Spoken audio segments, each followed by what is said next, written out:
So this is the new faceplate. If you're having issues with the button sticking with the faceplate off, you can check to see if it moves freely.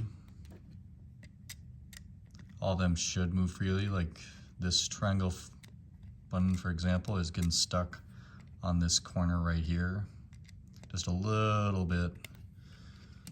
So what I usually do is I will take a razor blade and kind of shave off a little bit of the edge.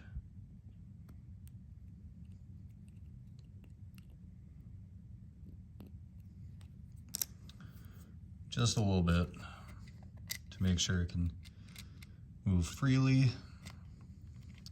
Just want to check the placement of all the buttons.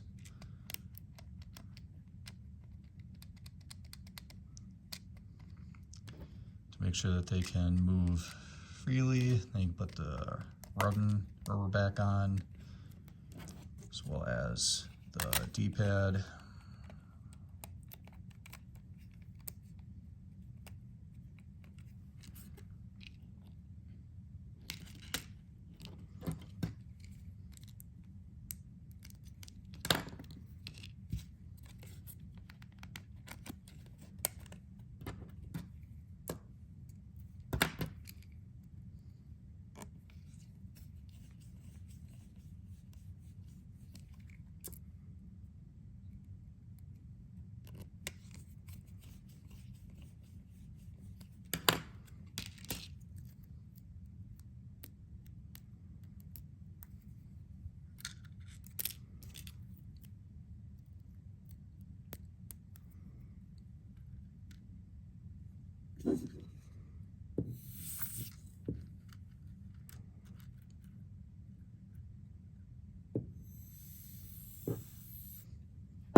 Then typically you would remove the film if you're installing a new faceplate, but that's not needed for this.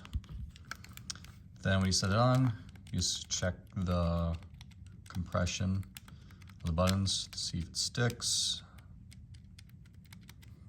This one in particular doesn't stick at all. Sometimes if you don't set it correctly, you just lift up the casing a little bit, probably about like, let's say that much. Then just push down and push the casing together. It'll kind of reset the button rubber to get it compressing right.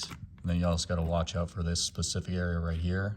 In case it's all covered in crap, that you might just have to scrape away, if that could be preventing the button from compressing right at this point. But otherwise, that is pretty much the only thing you have to do for getting the buttons to compress correctly. Then you just have to make sure you screw it together tightly on all the screws. And then best when you put the faceplate on to push this in a little bit to make sure that it's not stuck at all, because that can happen after taking the faceplate off. Then you typically have to tighten these screws pretty tight to where you don't get any gap up here or down here. This is the most important area, since that's going to deal with that could cause drift with the joystick. This side, if you're doing a new faceplate, it doesn't matter as much if you get them fully tightened. If you tighten this one a bit too much, then this can get stuck at this point when you compress it sometimes. But otherwise, that should fix the issue of the square not compressing correctly.